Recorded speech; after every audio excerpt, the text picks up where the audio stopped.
कृष्ण प्यारी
आशीर्वाद करबें और हमारे काकू के 100 टाका दान करेছেন तो সকলে आशीर्वाद করবেন যে মনোবাসনা নিয়ে দান করেছেন ভগবান যেন সকলের মনোবাসনা পূর্ণ করেন দীর্ঘায়ু দান করেন সুস্বাস্থ্য দান করেন এবং প্রত্যেকটি হরিবাসরে গিয়ে এমন দান করবার মতো সামর্থ্য যেন গোবিন্দ সকলকে দান করেন ওনাদের জন্য আশীর্বাদ করবেন তাই গৌর হরি বল হরি বল মধুময় বৃন্দাবন ধাম বৃন্দাবনী ভগবান শ্রীকৃষ্ণ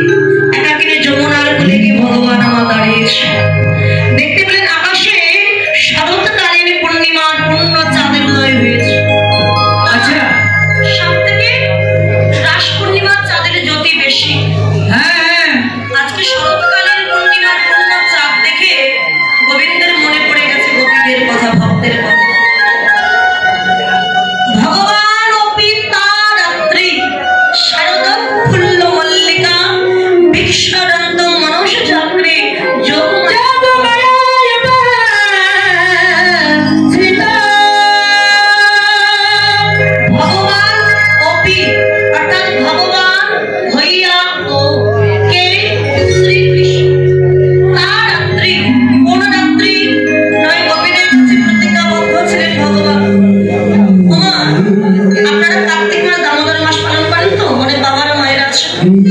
12টা মাসের মধ্যে সব থেকে শ্রেষ্ঠ মাস হচ্ছে এই দামোদর মাস। এই দামোদর মাস ভগবানের অত্যন্ত প্রিয়। এই দামোদর মাসে এক মাস যদি কেউ প্রদীপ দান করতে পারে, তার 14 পুরুষ যদি নরকগামী থাকে 14 পুরুষ উদ্ধার হবে। এই দামোদর মাসে বৃন্দাবনের গোপীগণ এক মাস ভক্তি-সঙ্গ সেবা, মানে কার্তিক মাসে যেটা নিয়ম সেবা, মাছ যেটা সেবা করা হয়, ভক্তি-সঙ্গ সেবা করে প্রভাতকালে উঠবে, ভোরবেলা উঠে যমুনা স্নান করে ওই যমুনার তীরে বালুকা রাশি দিয়ে মা কাত্যায়নী মূর্তি তৈরি করেছিলেন ব্রজ সুন্দরী। কাত্যায়নী মহামায়ে মহাযোগে নদেশ্বরী নন্দ গোপ সুতাং দেবী পতিং মে কুরুতে নমো। হে মা কাত্যায়নী, হে মা দশভুজা, একবার কৃপা করে দেখাবো। তা মা কাত্যায়নী বলেছিলেন, হে ব্রজ সুন্দরীগণ, বলো তোমরা কি চাও? আমাদের একটি মাত্র মনের আশা মা, যেন নন্দের নন্দন শ্রীকৃষ্ণকে আমরা প্রতিরূপে লাভ করতে পারি। হে ব্রজ সুন্দরীগণ, তোমাদের মনের আশা পূর্ণ হবে, তবে আজ নয়, শরৎকালীন পূর্ণ রজনীতে যত গোপী তত কৃষ্ণ, এক একটা গোপীর পাশে এক একটা কৃষ্ণ থাকবে। সেদিন তোমরা কৃষ্ণকে প্রতিরূপে লাভ করে মনোবাসনা পূর্ণ পাবে।